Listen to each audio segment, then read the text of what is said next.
Did you press your button? I did. All right then. Hello there, everyone. Welcome to Tapcaf Transmissions. We are on episode 103? 104. Either Yeah. way.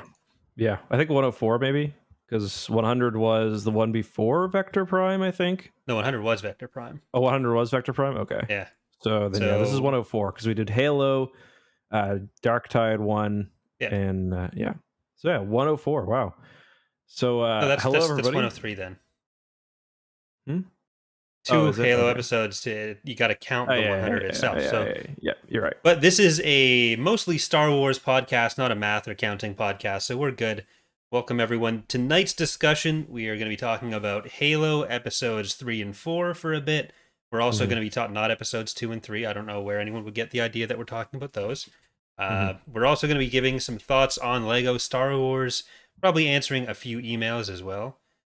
So should be fun times. How are you doing, Justin?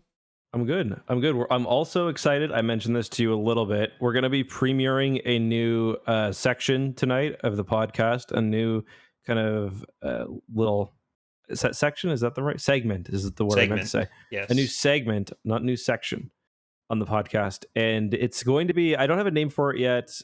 Corey, what was the one you suggested? It was like the Glup Shido Appreciation Award. The Glup Shido Appreciation Award. So basically what we're going to do every episode, and I think this is going to be fun, is we are going to look at one kind of minor character. I don't think it has to be one who appeared on screen. The one that I chose for this episode that I'll talk about appeared on screen. I don't have too much to say about this one. But yeah, so that's something you guys can look forward to every episode.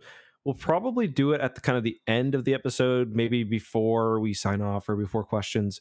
But if you guys have any feedback on that, feel free to let us know. And I'm excited. I'd like to get more kind of stock or standard stuff we do every episode. So yeah, and question-wise, we do have a few questions that were asked over the last couple episodes that we haven't had a chance to get to. So for tonight's episode, we'll probably get to whichever of those are still around.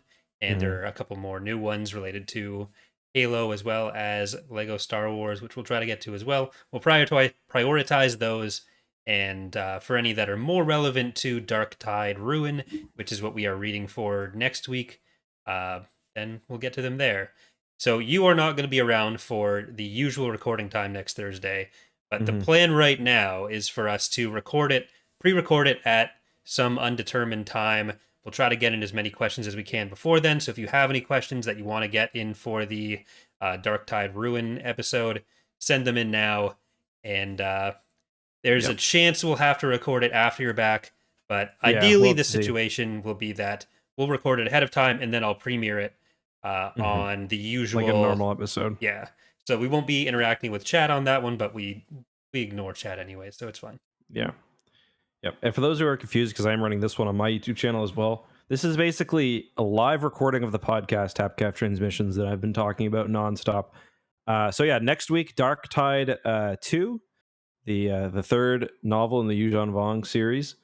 And just a reminder, guys, too, that we do have, I've been going out of my way now to add timestamps into the episode. So if you ever feel like we're dragging on a bit too much at the beginning, and I think Corey and I both felt like we maybe did a bit last episode, you could just go to the description. And if you want to go straight to the book review or the questions or whatever else, you can do so right there. Before we get into things, though, I did ask for some new reviews, and you guys left some, so I do want to take a second just to cover a couple of those. Full Metal said, great Star Wars podcast. Growing up, it seemed like most family and friends were at least familiar with Star Wars. It was a shock when he says half his coworkers never seen a single episode. That's it, which I do find that shocking. It's who hasn't seen an episode of the podcast before? That's ridiculous. Yeah, exactly. It's the only Star Wars podcast. Yeah, he says he just basically appreciates breaking down the books for people that don't have time to read. And he points out something that I want to talk about at some point as we're doing the new Jedi Order, that the books are severely abridged, down to 3 hours each. So thank you very much for that review. Sven also said basically that he really enjoys the EU and he doesn't have anything to talk about. And Rob Ted said kind of the same, that he enjoys looking forward to the episode every week. He enjoyed the Winter Akbar theory. It's not a theory. Like what are people saying theory for? This is established fact and the reason that we're banned from Star Wars Celebration. Mm-hmm. Yeah, I didn't even get the podcast invite. We're being censored for telling the truth here. Did we apply? No, No. we shouldn't have to. That's right. That's right.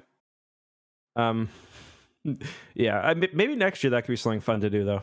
Yeah, I just don't want to leave my house yet. So Yeah, fair we enough. we were talking this week about trying to line up one of the like bigger episodes as something we can do in person. So me flying out there or something, Mm-hmm. and having a really terrible audio setup, trying to pick up both of us without the equipment being terrible. So that's something to look forward to. Who knows when Yeah, we're going to be able to do it? anytime I listen to a pod, like any of my podcasts that have live episodes, instant skip for me. Yeah. Just instantly. Like, not like I don't even give it the 5 minutes. They're like, we're so excited about this one, guys. Is been working on this for a while. Live episode, just fucking next episode immediately. I'd rather listen to the talk. Rather listen to the boomers on talk radio. Because of the audio quality, or just because they always end up sucking for other reasons?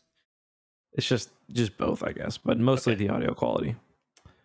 Yeah, is there any news you want to talk about before we get into, I guess we'll start with Halo, then go into Lego. Yeah, that makes sense. I don't think there's anything super major right now. Like Lego Star Wars came out, but we're going to be talking about that Mm-hmm. in its entirety later. Uh, no, The I big don't thing think so. right now is the Kingdom Hearts. Did you see that? Yeah, People apparently saw I think it was an AT or an ATST leg in Kingdom Hearts.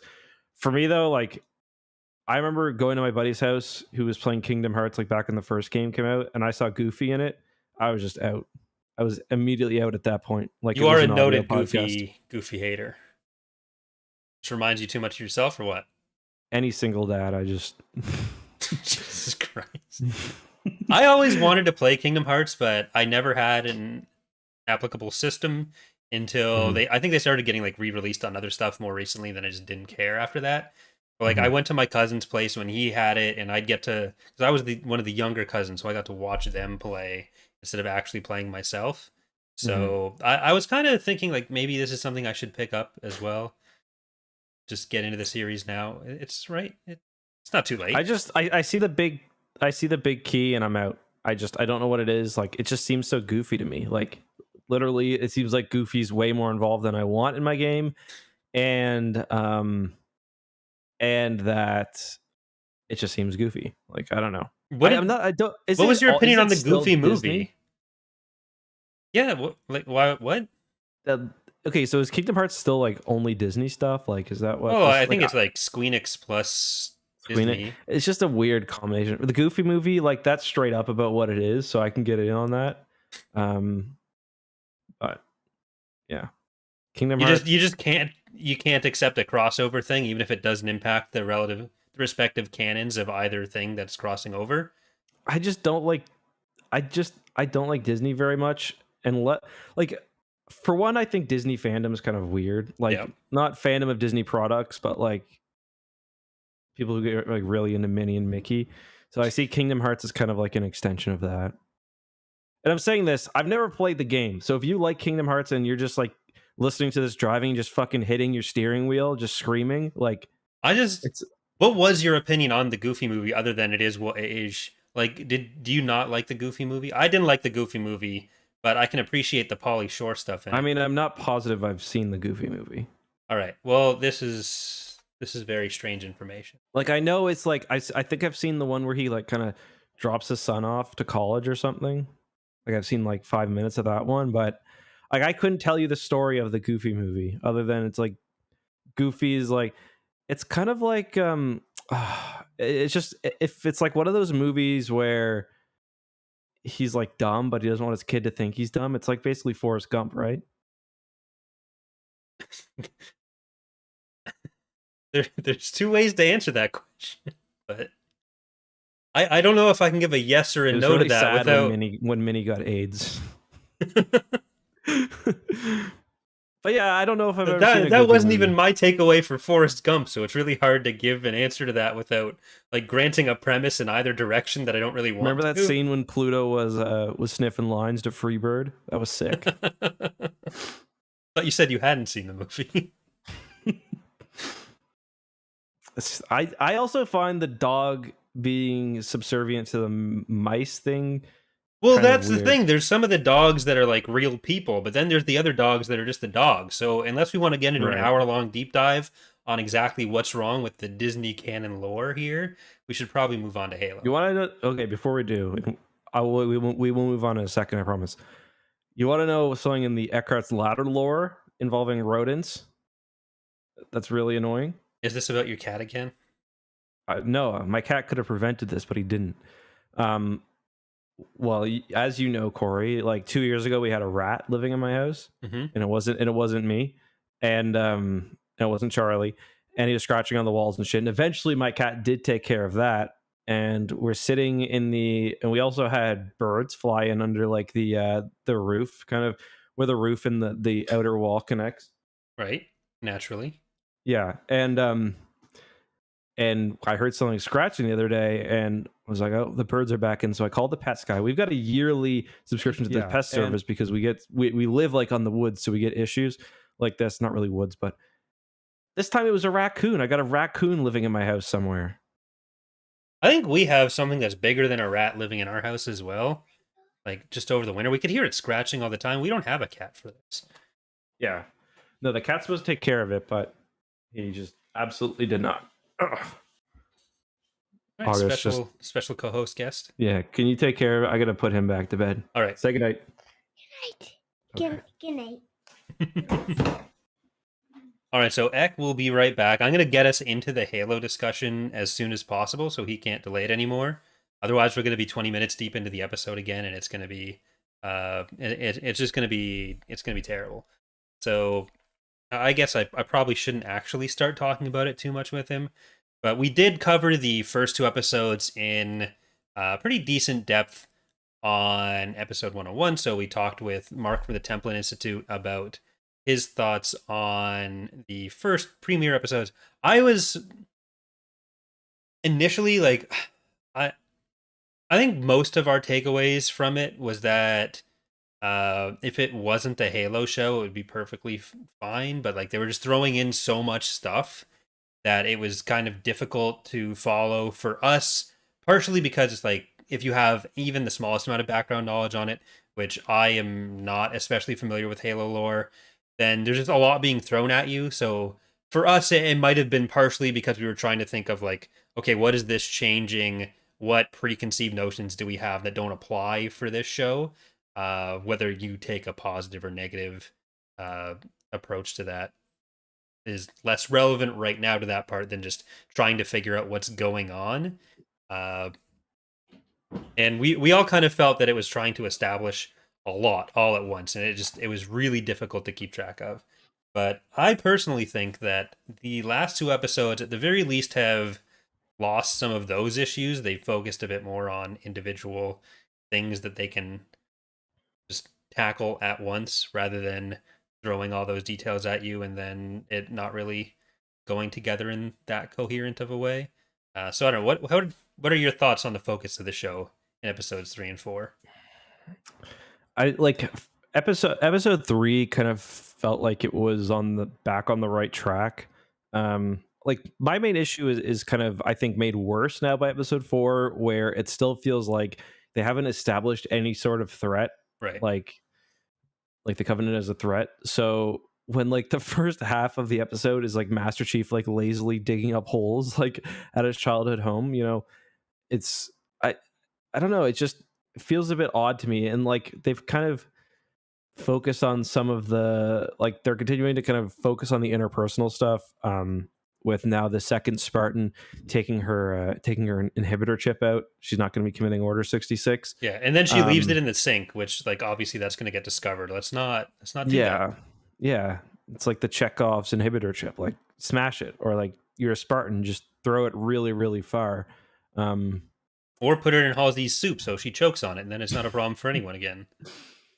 I gotta say, I do really like Halsey. I think she's like a good quasi villain, but it's still like this. It's still kind of the sort of like I still think there's the problem where in the lore, like in the old universe, Halsey is doing all these things, but they've kind of been like justified in the end.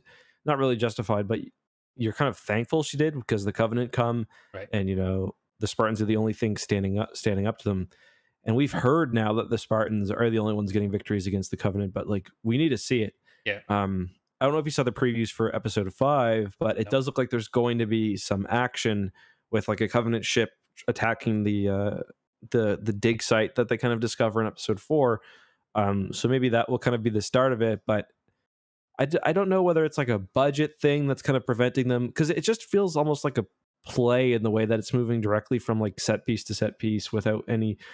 I don't know. It's just or not necessarily a play, but it's filmed almost like The Mandalorian, Yeah. where it's like it follows the protagonist a lot. You don't get a lot of kind of story exposition for exposition's sake, but the difference is I think The Mandalorian is kind of is meant to be kind of this smaller adventure in a larger universe.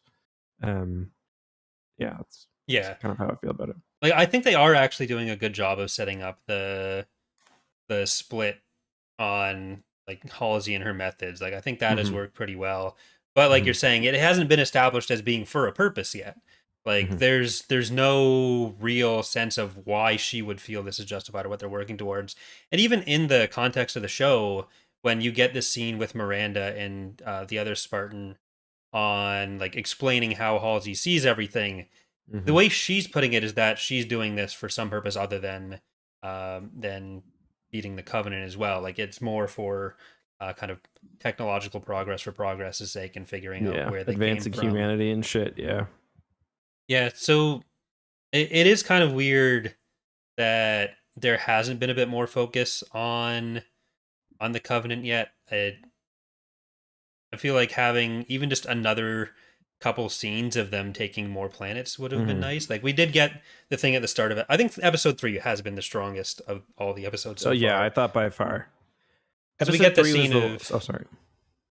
We get the scene at the start where they are taking that planet. We find out how whatever her name is ends up with them. McKee. And there we go. And I thought that worked pretty well. I like that was something that I think had a lot of complaints about it at the start, but has mostly kind of shown that it's for at least a good reason in the show and has worked out pretty well. But we need, I think, more than just like the Covenant's relationship with her to show why it's such a big problem for everyone else, especially when there are a lot of people in UNSC planets right now that are saying like, oh, well, UNSC are the bad guys and they're just using this fake Covenant threat as a reason to justify all their expansionist and heavy-handedness. Yeah, I actually totally agree with you on McKee. I was okay on her after the first 2 episodes, but number 3 sold on her. And if anything, I feel like maybe she's being a bit underused. Like I was a little disappointed that she had no sense of regret when she. I was disappointed at first. I'll say that she had no sense of regret when she encountered those or when she killed those UNSC officials, like or the officers on the ship. But then I was like, I guess that kind of makes sense because, you know, those are the people that tortured her, that killed her friend when she was little. Essentially, it was the UNSC and probably like the military or some like authority figure in the UNSC. Yeah. What I would kind of like to see is her, because she's still obviously got some humanity in her. She's carrying the book. She carries the book around. She's like, I think that's kind of what that moment where she took off her alien garb was, to, besides for like a gratuitous butt shot. We had 2 of those this episode, by the way. There's too many butts. Yeah. So what I kind of want to see from her is like her reaction to the Covenant glassing a planet like at her orders. Like I would like to see her kind of point the Covenant to the wrong, like maybe she points him in the wrong direction. It ends up with a planet getting glassed, and she's kind of got to deal with that. Would be an interesting kind of look, I think. Yeah,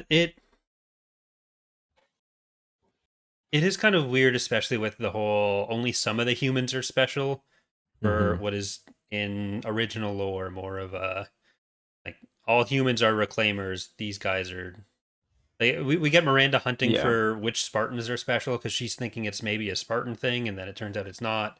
So I'm curious how that's going to resolve with any of it. Like how are the Forerunners going to fit into that, if at all? Yeah. Is the Flood gonna show up too? I mean, I imagine at some point the Flood have to show up because, like, if not, what's the purpose of Halo? Yeah. I think Mark put it really well when we had him on 2 episodes ago, where he was basically like, Halo is sort of falling into this trap that a lot of sci-fi does, or a lot of literature does generally, where it takes this main character and has to make them more and more special. Yeah. And like Master Chief was special enough because, he's a hero. So like the fact now that he's also like one of the few reclaimers, and like the kind of history of that is interesting, because originally for Halo 1 and 2, like humanity was like the forerunners, and then it changed in Halo 3 and later on, where it was like there's a different relationship. And now obviously this show is doing something completely different, where it's not like humans are or sorry, it's not like sorry, it used to be that humans were forerunners, then they're changed to like this reclaimer race that gets the mantle after the forerunners, and now it's like seemingly something different, where it's like only certain humans, like you mentioned. So I'm not really sold on that change. I think it's kind of just exists more to make Chief more interesting, and Special. I don't know if it actually has that effect. Yeah, especially when it's going to turn into like, okay, who else is special now too? Mm-hmm. And like we've seen how they learn about Halo in general. They're hoping to use that as a weapon against the Covenant, but Mm-hmm. it we still haven't seen much justification for how they need that weapon, like you were saying. Mm-hmm. And there have been like offhand mentions about the capabilities of the Covenant, where they were talking about how they have the best tech, and Mm-hmm. like just the Spartans casually talking about how Covenant tech is cooler. And I think that shot with like when they're finding the key Mm-hmm. and they're coming up to the ship, I thought that was really cool. But that What worked. shot was that? So when they're getting her from the ship, like going into the trap, when she's trying to Uh, get to the UNSC, they're coming yeah, up on yeah, yeah, the yeah, battle cruiser.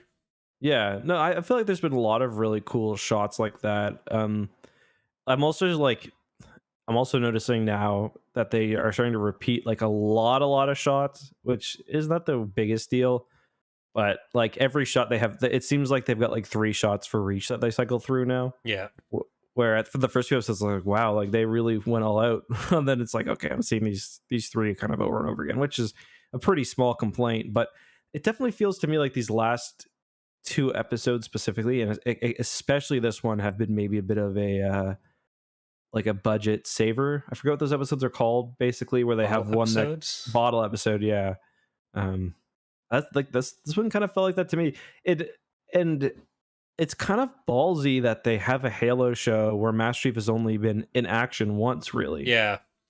That is something that's been kind of annoying, because there have been more opportunities for him to do stuff, but seeing Mm-hmm. him do like one thing against the Covenant and that's it so Mm-hmm. far has been, I think, one of the things that's been one of the Especially where it was biggest so letdowns for early me. on. Yeah. Yeah, like you do need an early scene like that to establish like, hey, this guy is capable of doing all this, and this is why he has this reputation. This is why Spartans in general have this reputation, but even among them, he's kind of Yeah. the special one already.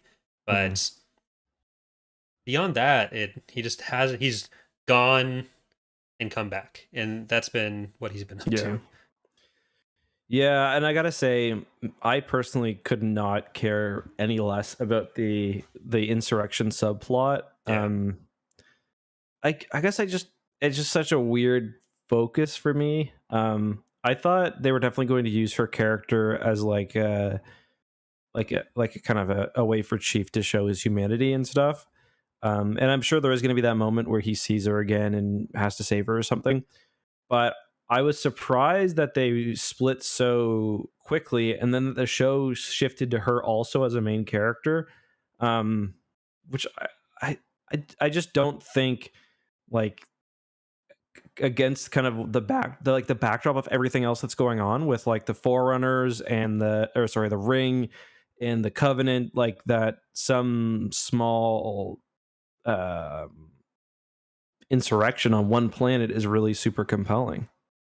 yeah. It feels almost like the kind of thing you need to wait until you've established more of the Covenant war to get Mm-hmm. to. Like if it had happened in season 2 or something, we've had a lot more establishment of these are the Covenant. This is why they're a threat. Mm-hmm.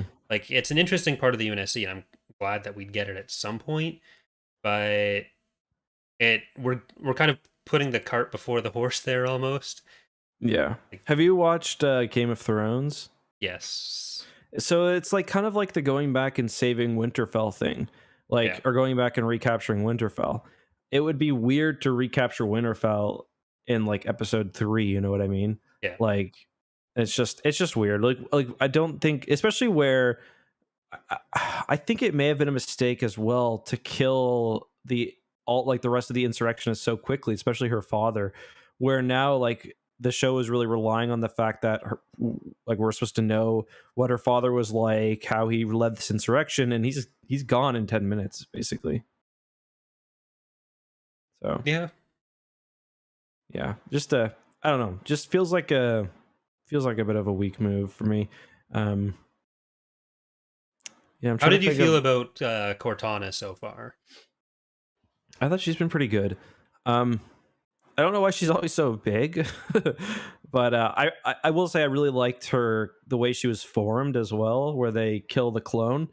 In I like can't do eye stuff. I had to like look yeah. Oh, away. did you? Anything I'm usually fine with like gore. I watched that stupid walrus movie you made me watch. Oh Just yeah. I'm good with everything except for eye stuff. I just can't do that.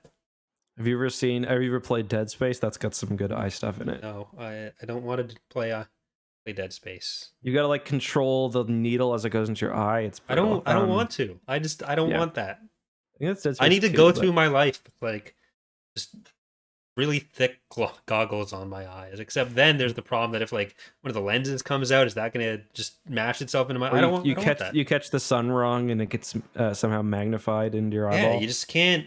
No eye stuff for me.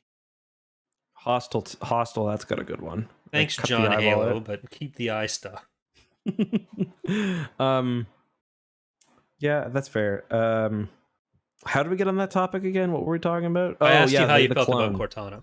Yeah, so I like the clone. I want to make a meme where it's like when you're tagged in a picture and it's like regular Halsey with like, aging like a normal person versus the picture you post where it's Halsey just looks like she's had the Facetune filter done to her a million times. I thought it was funny because I guess it's kind of interesting because I guess that is the point, right? Where the clone just hasn't aged at all. It's like unnaturally, it hasn't been weathered by life. So Yeah. I thought that was fun. Yeah, because like in the books, they talk about Flash cloning and cloning Halsey's brain, but like I kind of always just imagined it as a brain in the jar. Mm-hmm. And I thought Like this Jedi was a Master good. Uru. Yeah, I thought this was just a good way to show like, okay, no, Halsey doesn't give a shit. She'll do whatever. So that was nice. And like, she's like, "Can I have a Tylenol, please?" He's like, "No." I wasn't sure about it at first, like how they were handling Cortana and that stuff, but I really liked her so far. Like the Cortana and Master Chief relationship was kind of the main thing I was looking forward to with the show. Yeah. So especially as someone who's only played the games, like I've never read any of the Halo books. I don't particularly. I'm not as invested. Haven't read any of them yet. Right. I'm not as invested in any particular point of lore staying the same. So some of that bothers me a lot less than it probably does other people. But that was something that I was more interested in seeing. So that's been working for me well enough so far. So yeah, I'm kind of the same way where although I am really into the books, I don't care like if the lore changes as long as it matches tone, which it doesn't feel like it does. But the Cortana stuff I think is an interesting take. I think Cortana in a way is kind of doing what I wanted Chief to do. And one of my big problems is like how lazy they've been with the breaking of the conditioning. I know we talked about this last Halo podcast as well, where it's like they're going the clone route where they have these inhibitor chips, and when you take them out, it's like you're just okay. We didn't even really see any evidence of conditioning in the first place. Like the first thing we see Master Chief do is say, "Hey, I'm out," and then he comes back. But like he was out, he came back because he felt like he had to. But he got blasted by the device that started his. Yeah, but it's still whatever the specific functions of it are. It's not something that was really established in the show. Like even if you start with the premise that like, oh, it is there, and then the device blasted the chip that was taking care of it, or like disabled that, you're still not starting from a place where you're seeing that he has something he has to contend with there. Oh yeah, no, You I agree. always have it established as this is not a problem for Master Chief. He just is like, he's had whatever training, so that's still with him in some way, but this isn't really a big problem for anyone. Yeah, and it's just like it's such a. I agree with that. For one, you got to show like him making some like you got to show and Master Chief doing something that like the viewer doesn't agree with, like letting someone die, like even though it's like the logical choice, and it's much like Halo 4 has the payoff where, and again, I'm sorry if you listened to the last episode, I'm retreading a bit. Halo 4 has the payoff where Master Chief does break his conditioning, but we've had 3 games, and his relationship with Cortana is kind of the catalyst for that. And that's a million times more interesting than you were literally brain fucked. We wiped your memory instead of like you were conditioned, so you think this is okay. Yeah, like people don't get brain wiped in real life. People do get brain washed in real life. It's much more interesting to look at things like that. And I think interestingly, Cortana is kind of doing that, like stepping into that spot where we've seen her already kind of break her literal programming a little bit to help Chief, albeit usually with Halsey's permission. But yeah. I mean, in certain ways, it fits into what we were talking about last time, where they're throwing so much in at once, and what I opened this up with, where there are these individual plot points, and it's nice that they're using them, but it's almost like they want to get all of it in at once, and they kind of undermine their ability to have like a Chief struggles with his relationship with Halsey and the UNSC, which, like, sure, that's kind of what they're doing now, but he's already kind of decided what his side is there. There's no real difficulty in him making that choice. Right now, it's just a utilitarian decision of like, okay, I'm going to work with them. So something that could have been a major part of its own plot line in the future is now kind of already taken care of, and like learning about Halo already happened from just random guy telling them and all that kind of stuff. And they're figuring shit out like at a computer this episode, which is it's not how it should be.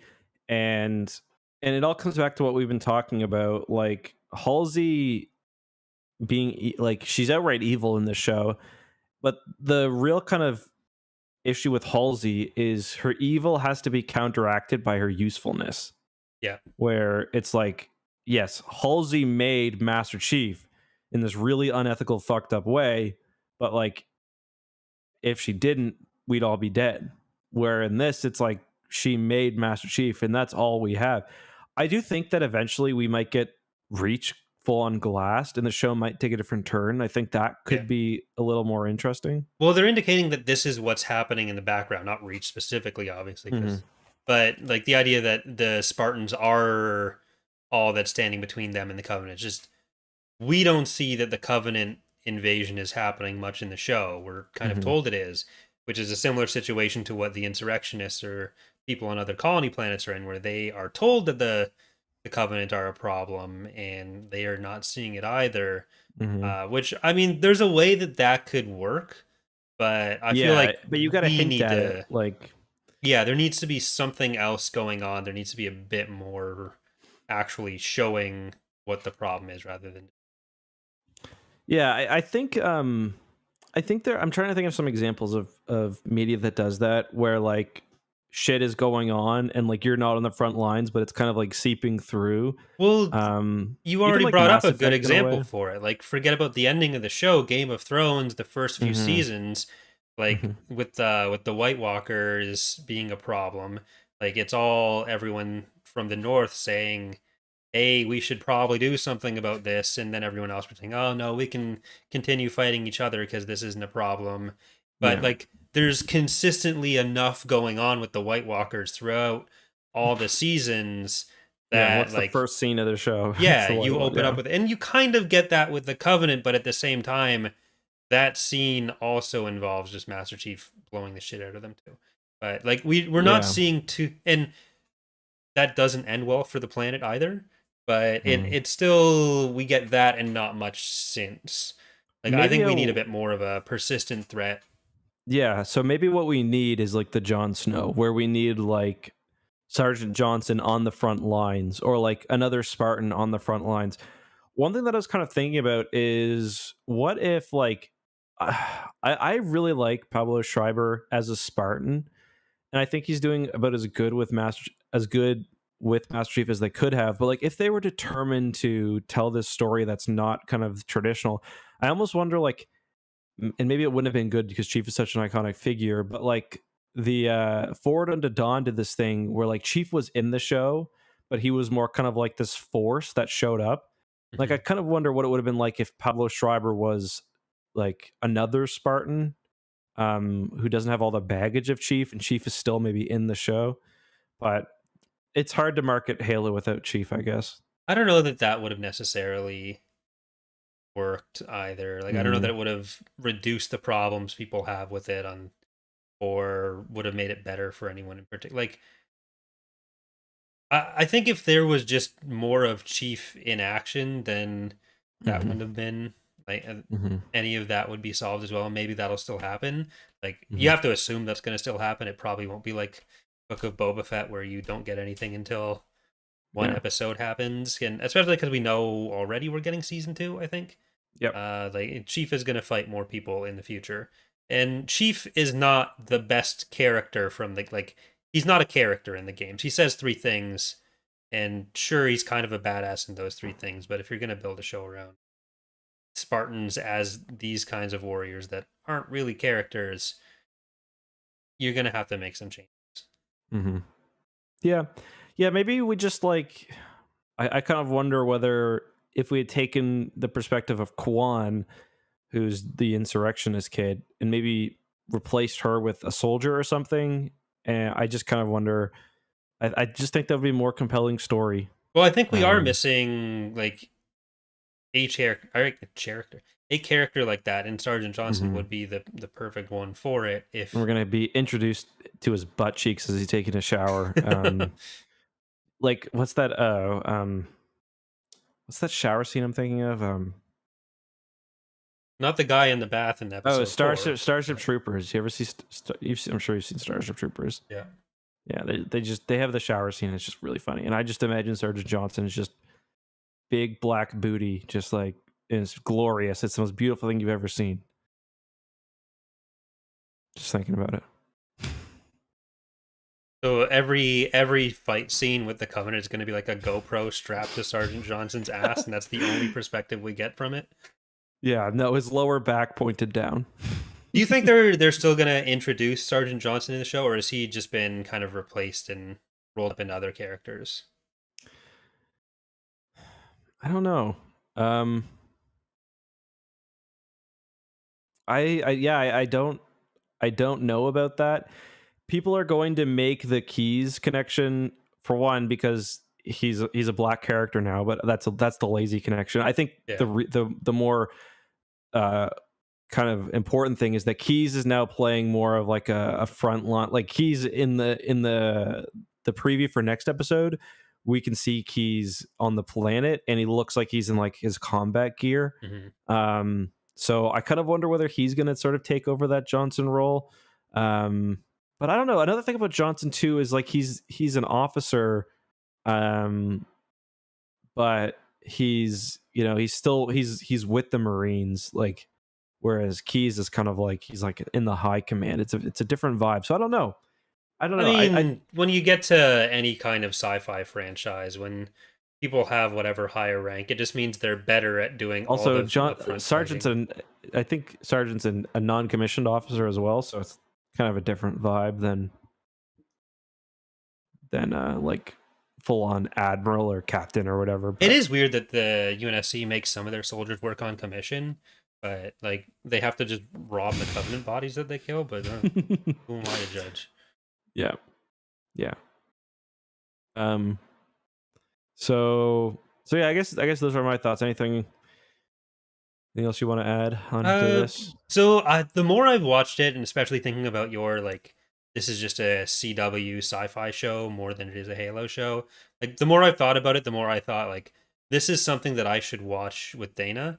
I think that she'll Mhm. actually enjoy it a fair bit. Like she has absolutely no preconceived expectation from him. He doesn't know a John Halo from a The Arbiter. So Mhm. I think she'll like it, at Mhm. least to some extent. So I'm gonna rewatch the first 4 episodes with her, Nice. and maybe it will. I don't know that we're probably not going to be doing this every other week. We're not probably not going to No, cover every probably single not. episode of Halo. We wanted to do the first episodes. Then it seemed like a fitting topic for this week to cover for a little bit, and we'll probably do something for the final episode. Yeah. But it, One or two more. I'd say one or two more episodes of this season. yeah, we'll. So I'll report back on what her Unless thoughts it are unless on it it. becomes But amazing. Unless it becomes amazing. yeah, Also, Kevin is in the chat. Kevin CoolX, one of our good friends who also runs a Halo YouTube channel. He says my wife is really enjoying the show. So presumably, I don't know, Kevin. I assume she doesn't know too much about Halo, but maybe she does. So yeah, that's interesting. I could tell Kelsey would not like this show at all, but yeah, I mean, I'm not. I'm not. it's I'm the kind not, of I'm show that not Dana's blowing. always looking for. So Okay, fair she's enough. usually less into sci-fi element directly, but like enough other stuff is going on that she's usually into that This is a new Supernatural stand-in. maybe we'll see. Yeah. We still haven't Uh, finished Supernatural though. is that show over yet? It was like Yeah, the last season, Supernatural right? ended a few years ago. Oh, really? Okay. They're doing a prequel series now. So Has it got the same dudes in it? no, one of them's directing it. It's about their parents. So yeah, Right, because they're brothers, right? yeah. Yeah. And there was one article I read where the one who's directing it hadn't told their co-star, the original series, that they were doing this yet. He only found out on the official announcements, and that turned into a thing where one of them was like slightly annoyed. It was probably not a big deal, but there was so many articles written about it, and they all got sent to my phone for some fucking reason. The Supernatural fan base seems like I find Atrocious. like I was gonna say very dedicated. Oh yes, But that, but all the ways that the Halo and Star Wars fan bases are terrible. Supernatural has that, but like people thinking that they're the soulmate of every cast member on top of right. it. I find like these like fantasy drama shows. Like I'm trying to think of another one, like another kind of similar, like because this is a CW like Supernatural. I find like these CW shows just have a vibe where like I don't know, people get really really attached to them. Yeah. Lonely teenagers for the most part. And That's then true. that's yeah. But You know what? You know what's different? I think, and maybe I'm wrong here, but one thing I noticed is like I feel like a lot of sci-fi is kind of difficult for women to get into because it's such like a boys' club. mhm. Like less so now, but like when I was growing up, I don't think Star Wars was the easiest. You know, well, I mean, anyone can like Star Wars, but I mean, like the Star Wars fandom back then wasn't necessarily the most accepting. Yeah, Not whereas always now now. it's great. Well, but so I think like maybe It's these definitely kind of improved, but yeah. Well, I mean, what I'm trying to say is, and maybe I'm wrong, that some of these other like fantasy and sci-fi outlets are maybe a little easier for women and just other people to get into. I think that's I think that's part of the reason why there's like different fan bases, maybe, but I don't know. probably an element of that. Because like my aunt was super into Supernatural, like so goddamn annoying. Every time like they've got like a car in the show, and every time the car would drive through her town, like just the same type of car, she would like. Yeah, that's a whole big thing in the show. And so Supernatural actually does some episodes where they're like making fun of the fan base for that kind of stuff. Mm-hmm. Like because it's a show where like all these religions and mythologies are real. Mm-hmm. The episodes of the show are treated in universe as books that have been written by Oh, this okay. like shitty fiction author who's act like he's a prophet. Mm-hmm. So that's how he's able to know everything going on with them. So they have like a fan convention for the author's books, which is It's a little just too a little too meta for me, I think. it's one of the best episodes of the show. It's actually really fucking good when they do those. Like I love them. But I just remember for me, Jensen Ackles. I remember him from Smallville. Not like he was. Do you remember him? I forget. I don't even remember who he played in Smallville. I just remember he was in Smallville, like in the high school years. Was Did you he? watch that show? I Yeah, did.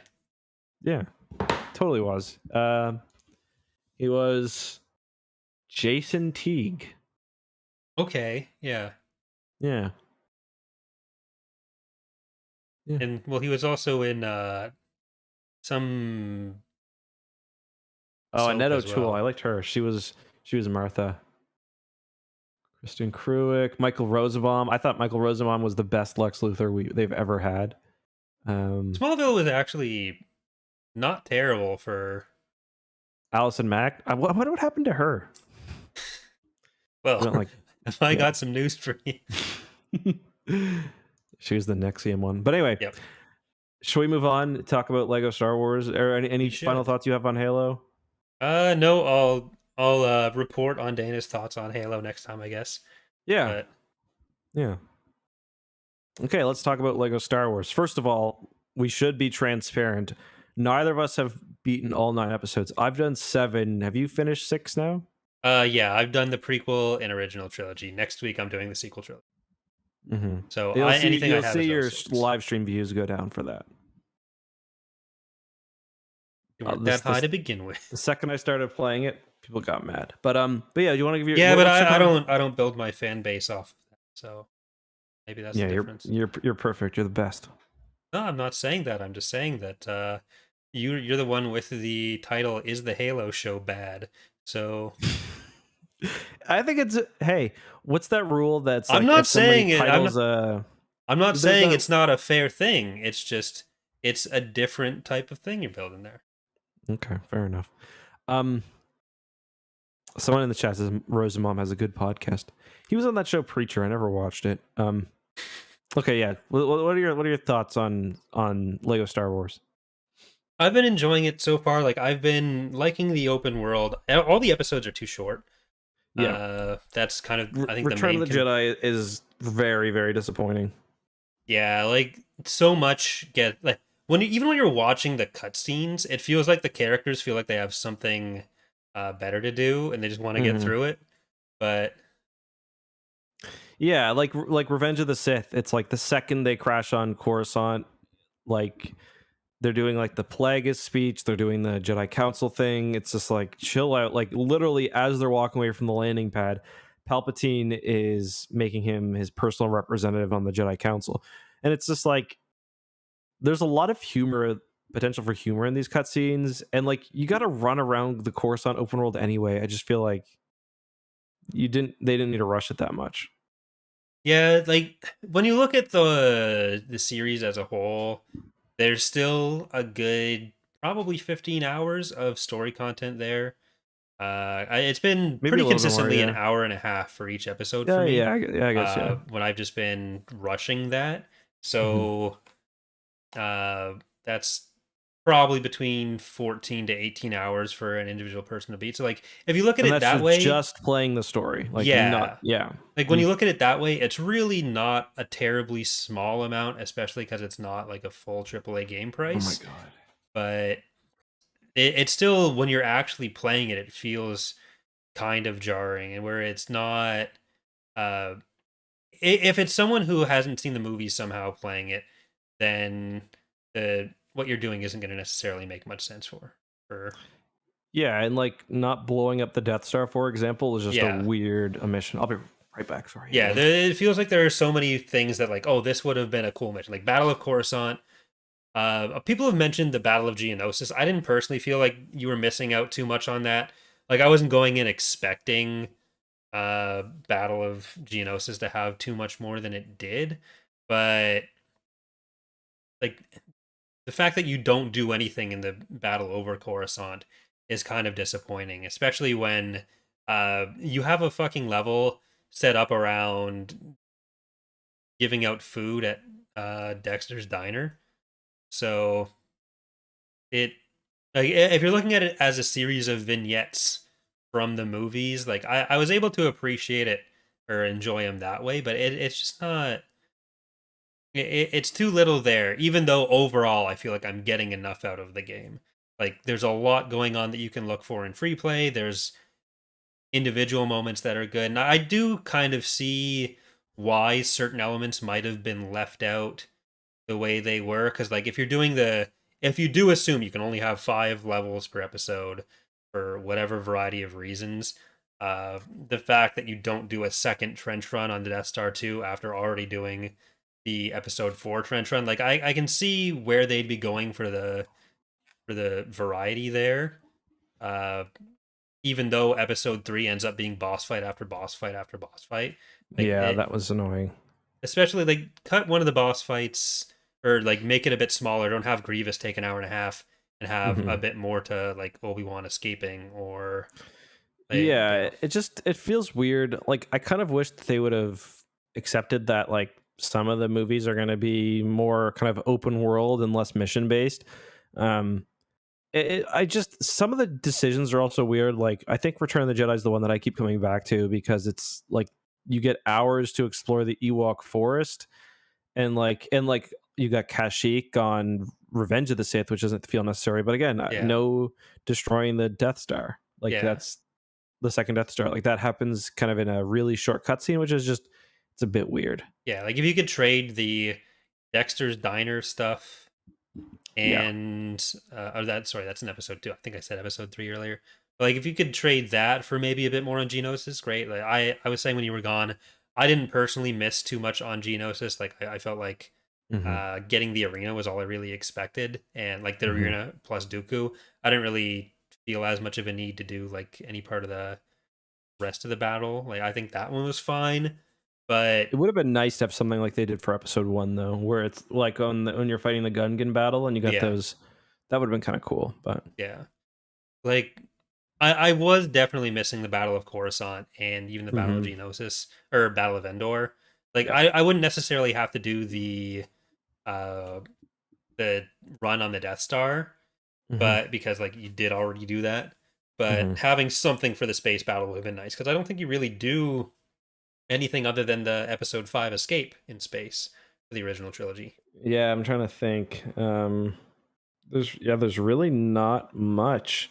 Episode 7 has a bit. I think episode 7 so far is the one that is ported over the best because you've got pretty much everything on at the kind of the beginning battle on Jakku, um, and then you have kind of the escape onto the what's it called again? The what's Hans Freighter? The oh I forget I don't know. something Vana. Anyway, you do that. You do the escape from Jakku as well. You do the assault on Starkiller. You do the battle versus Kylo Ren. Like that one works out really well in the 5 mission structure. Mhm. Eravana, I think it's called. But yeah, others just really, really do not. Yeah, like if they'd even added one mission for one episode per trilogy, like Hmm. be a little bit less locked to the 5 mission Yeah, format. Because like I this is think the especially yeah, if it was like the last one, like the 9, the yeah, 6, the 3. yeah, and I think those are the ones that they like throw in Battle of Coruscant. I think the prequels feel a lot more complete with it. Like going Hmm. through episode 1 and 2, I didn't really have any major complaints about anything missing. Going through episode 4, I felt like the stuff that Yeah, was there mostly made sense. Episode yeah. I thought 5, kind of 4 the was really same. good. Hmm. So if you're looking at ways to kind of keep development resource needs similar, not expand the content of what you want in the game or what you need in the game too much. Hmm. Having 369 have one extra mission, I think that's all you Yeah. really need to do. And you probably see a lot fewer complaints if Battle of Coruscant and something for the Battle of Endor are there. Yes. And I will say too, like playing, I've only got to mess around in free play mode a little bit, but like there's a lot there. Like I Yeah. went on Tatooine to record something today, and I end up doing a Max Rebo mission where like I escorted him from Jabba's palace down to his spaceship. We were attacked along the way. Then he got in his spaceship. We got like pulled out of hyperspace, like 3 different battles against ships like the Outrider. Which is in the game, which is cool. Um, and then dropping off on Naboo, like that's quite a bit Yeah. there. And I was doing that because I wanted to do another mission to unlock Salacious Crumb, where you got to go around Tatooine listening to people tell jokes. So Yeah. like there's definitely a lot of content. and it's gonna take a long time if you want 100% the game. Yeah, I've Um, done 2 streams in free play. Each one mhm, was about 2 hours. For the first one, I spent a good amount of time in Mos Espa, which is how I found the no-bot stuff. mhm, Then I went to Coruscant for a bit of that, and then last night I played a lot of Yavin, and I've almost 100%ed the Great Temple. I'm not mhm. at 100% yet, but, like, there's enough there that, like, I don't miss like, the fact that the movie story stuff Mhm. feels too compressed isn't really ruining the experience of the game for No, me. yeah, I agree. Because especially with the comparison to the complete saga, I didn't play a huge amount of it, but I did play through episode 3 there, and while it was more complete with the movie, I kind Mhm. of I like the shorter format overall, and I like more of it going uh to the open world and free play elements of it. I think that's Mhm. what's more enjoyable about it, to me at least. And like if there was just that one extra level for 369, that would probably Yeah, I wouldn't have any real complaints. totally agree. I find the game has a really good, like, it's just a very cozy game. You just, run around with these characters, like, and the thing that's most impressive, I think, for one, the visuals are incredible and people aren't talking about that enough. Yeah. But like the characters each, they like they don't feel lazy. Like Jar Jar has a complete unique move set. He's got a special sprint where his tongue is wagging out behind him. He's got like one of his combos looks like he's like doing a drunken master style like fighting, and he falls on the guy, and it's like these characters have incredible animations. Like Salacious B. Crumb is a different size than all the other characters. Like he can fit in the droid doors, even though it doesn't tell you. He's got his own move set. So like the game has a lot of detail, and just like the fact that if you take your Lego to like the Tatooine, they get sandy or they get snowy on Hoth. Like the Yeah. details are really incredible. Yeah, like the animation sets being references to different games for a lot of them. Hmm. Like the some of the original games are for Obi-Wan, like Hmm. older Obi-Wan's animations. Hmm. Like there's a ton there, and a ton of these. There's a ton of the collectibles, a ton of the side missions. Like there's so much that's in it, and I personally don't mind that being the focus. Like No, me for neither. if you're gonna if you're more interested in replaying the movie stories and want more of that, then it's gonna be less appealing than for someone who is looking for more of the open world stuff. But I Yeah. On that note, they really need to add in the ability to replay um, chapters or replay episodes. Because right now, I don't know if you've tried, but when you go to replay an episode, all you can replay is the 5 separate missions, yeah, not like the. And there is like a lot of in between stuff. Like at a good, anytime you're playing the game and you don't have the 3 stud bars, like the goals, you're yeah, not replaying a mission, or you're not playing a mission. So like the escape from Hoth, for example, until you get into space, that's not a mission. yeah. So there's a lot there that is really fun as well that I would Yeah, like like to see you can't go back replayable. to Home One at all. There's a bunch of like entire areas of the game that you just can't revisit without Oh, you can't go back entirely to home one. restarting. Okay, interesting. I'm pretty sure. Like I don't think you can go into Endor space and go back into it. But Hmm, interesting. So yeah, that would kind of be if I could if I could have my one choice on something to change. I think it would be replayability because I don't want to yeah, like Lego's a game too where there's so much, like it's so much of a time commitment if you want to really make progress in the game, that like the idea of having to reset it and lose your account is, I'm sure you can have multiple, but you'd rather just have one unified thing. yeah. But overall, I've been really enjoying it. So Yeah, me too. And it's fun. Like I play it with my son, and like and that's also kind of helped me put things in perspective too. yeah, Anytime like I'm not getting something, or like the one example is when you're on Hoth and you got to try to kill that I remember what it is. Oh, the probe droid. It steals your thing. And I'm like, I'm having a really hard time shooting this down. And I was like, wait a second. If I'm having a hard time shooting this down, it's not possible because a 6-year-old is not going to be able to shoot this down. There's got to be something else. And of course, lo and behold, you build something and it makes it much easier. yeah, Um, so, so yeah, that's put things in perspective. And he loves it. Like I'll be like, "What do you want to do?" And he'll be like, "I want to just be Darth Vader." So I'll let him be Darth Vader and just run around. So Yeah, like there have been also, a few places where it's like I must be overthinking something because yeah, for sure. and it's like, oh yeah, it's that. I ended And up it's brute literally just forcing a hit a puzzle, but one of the ones where it's like what number, like, or like click the buttons and it's like there's 3 states. Was it well, that no, one? there's something at the top of the Great Temple Oh, okay. where there's like some symbols around the room, and then you've got to hit Oh 4 yeah. targets in the right order. Mhm. I didn't know what the fuck the puzzle was, so I just brute forced all the combinations of it, and it's the last one that I would have tried with my brute forcing method. So I got it. I still have no idea what the fucking puzzle was, but I won. So Yeah, you got it.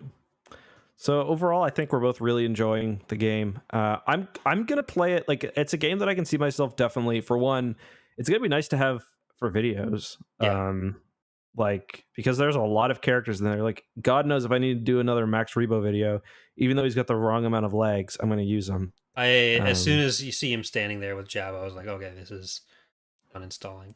that and the ISD ones popping up. Yeah, When they only have ISD ones, I was yeah. They have yeah. enough other deep holes that I'm. Yep. So yeah, good stuff. Anything else you want to talk about before we move on to emails and No, I think everything that's it. else? So Uh, so my character of the day, and I meant to get this up on screen, is one that I discovered. This is my favorite Star Wars background character. I'm just gonna put it up on screen right now. So if you're watching my side, and I'll include a link if you're listening on the podcast as well. Why are you not cooperating with me? But my favorite character is one who I didn't realize when I first spotted him for the first time that he was kind of an actual character that wasn't just a guy in the background, and he is Syelt Murray. Do you know who that is, Corey? I don't think so. I'll have to Do see you know him. who Yak? I'm trying to get him on screen, but it's my OBS isn't cooperating. His name is Yak Face. Um, Okay, yeah. yeah, most people know who Yak Face is, but before the days of the internet, he was my favorite. I can't get him on screen. Maybe My save the image and then replace either John Halo or the. good idea. Yeah, so let's replace John Halo. But yeah, before that's a great idea, Corey. There we go. Before I had access to the internet, I didn't know who this dude was. But there's one scene in Return of the Jedi where he just pops up. Like, there's a crowd of people, and he's just like, you don't see him, and then he just pops up. He looks back and forth, and he's gone. And ever since then, I just fell in love with him. And of course, Syelt Murray, Yakface, is an actual established character within the lore. And he's most famously known, and the Yakface name comes from the fact that he was released as I think it was a Kenner toy. And he's one of the rarer ones as well. I'd So argue I think that his name partially comes from the fact that he has the face of a yak. well, yeah, exactly. But I mean, like that's what Kenner did. Like, they had like Prune Face and others. Like they were just straight up. I'm just gonna say Kenner was straight up racist with. But he also gets a bit of lore in. I think it's. I think it's maybe the novelization. But yeah, he's just there's not really a whole lot I wanted to talk about his background. But this is going to be a fun sort of segment, I think, because I originally my goal for starting YouTube was I wanted to tell the story about Captain Antilles, the one from the Tantive 4, because he's got this whole expanded role in the Star Wars audio drama. So next time, when I don't have to come up with this in 10 seconds before the show, should have something interesting. But yeah, do you have like a favorite background character in mind that you want to talk about? Maybe People will have to wait for next week. in a future episode. I mean, Okay. I could just say Nobot right now because I've milked him all week. So Mm-hmm. Okay. yeah, Yeah. good choice. So for the next one, I'll try to do some real in-depth research onto him. And if you guys also have favorites that you would like to see us cover, feel free to. So we'll be alternating email. with this from now on. until Yeah. we run out of Star Wars characters, which is not going to be Mhm. anytime soon.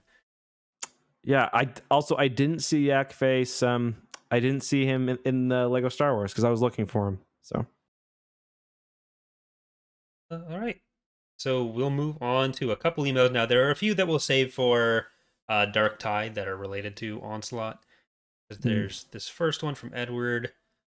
Okay, so our first question that we're going to talk about this week comes from, I believe, Ian. I might have put this under the wrong person, but he asks, say you awoke one night to George Lucas sitting on your bed, caressing your cheek lovingly and asking you how you would incorporate Galen Merrick or Starkiller into Legends post-Endor if you were allowed to warp the rest of the continuity to allow for his presence. I think he would fit rather well right before the Vong War if Leia had a vision about a cryopod or something in Vader's basement and went and found him napping. I got no interest in it. Yeah, I'm not a huge Starkiller fan. Love Sam Witwer, not a huge Starkiller fan. If you had to put him Yeah. somewhere, I think you could put him into Cross Curtain Riptide, though, without Yeah. changing anything. Those are the weird ones. Yeah, no, I Well, just agree. because it's all clones.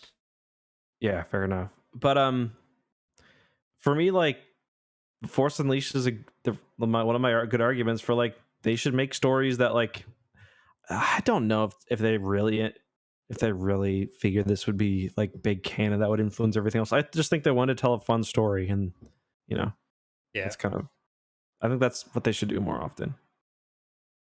but it should also fit perfectly with all established canon because Yep. Otherwise, why bother reading it? Yeah. Why bother playing it? Why bother reading it? All right. So thank you, Ian. I assume. Yep. Thank you. Our next question comes from Khalil, who is asking what you guys want to see in the next season of Bad Batch or Kenobi. We've had a few questions about what we expect to see, but we haven't really talked about what we want to see, especially with Bad Batch. That's a good question. I'm interested in. I think the Bad Batch is a better vehicle for exploring some of these like big things, like the cloning hints we get at the end of the season, than like the Mandalorian is in some ways. Yeah. Like I really enjoyed the Bad Batch, and I wouldn't mind if it took on kind of more of a Clone Wars style show where it is really exploring all of the universe through this time period. And like, yes, most of the time the Bad Batch are going to be kind of the main focus, but like kind of how the Clone Wars continue to expand, I wouldn't mind if that was the case for the Bad Batch as well, even if it had to take on a different name or something. Yeah. I think seeing generally just early Empire stuff, which we got a little bit of in season 1, and how the change from the Republic to the Empire is handled. Like the thing with like, oh, that's a Republic debt. I want more of that. Everyone's favorite part of the show. Yeah. I'd like to see some Dark Trooper stuff. Mhm. Kind of random, but at some point, like they were kind of featured a little bit as those like security droids, but I'd like to see, like, everyone loved that scene in Rogue One where they hint at like a million little Imperial projects. Like, let's get into some of those maybe. Yeah. It's actually just a million different size Death Stars. But yeah, this is a thumbnail sized one, and this is a galaxy sized one. We're gonna get somewhere in the middle here. not sure how we're going to handle the planet destruction on the thumbnail size one, but it can destroy a pebble. We're getting That was there. something we didn't talk about from the Halo show. The little baby energy sword out of her fingertip. Well, how else are you going to open your letters? That's true. What do you use? For people complained about that, I thought it made perfect sense. Like, is it going to be easy to kill someone who's not held down? No. It's just like a very small emitter, probably burned into her nail or her skin or something. It's just like carrying a little safety shiv. Yeah. Or letter opener. Because like the elites in Halo Reach have like those little knives that come out of their arms, like pretty much the same shit. Or the Yavitha have their little oh yeah, wrist knives. Yeah, exactly like that. If all you need to do is take out someone's eye, you got yourself an advantage.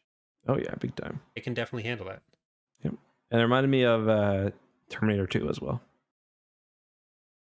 I'd like to see the Bad Batch. I'd like to see Echo deal with the obvious trauma he suffered. Yeah, I would like to see Echo and Tech get more than one line per episode. Mm-hmm. Just anything at all. Just want to see the show because the animation in the Bad Batch was second to none. Well, much like the Terminator, we'll be back on next week's episode of Tapcaf Transmissions. Unless there's anything else you wanted to get to, I just wanted to use that as an opportunity to segue out of the... No, we're good? No, that's good. So yeah, we'll figure out exactly how we're going to handle next week's episode. It won't be recorded live. We should hopefully be able to record it ahead of time, and then we'll have it posted on Thursday. Small chance we won't be able to do that. We'll let you know on Twitter. Follow Tapcaf Transmissions. And we'll keep everyone apprised of all the latest and greatest from the world of Tapcafs and transmissions. In about 20 minutes, we're going to be playing some Bureau Kart on X2. So if you want to hear us talk about things that are off topic, but where that's supposed to be what we're doing, you can check out youtube.com/ECKSTOO.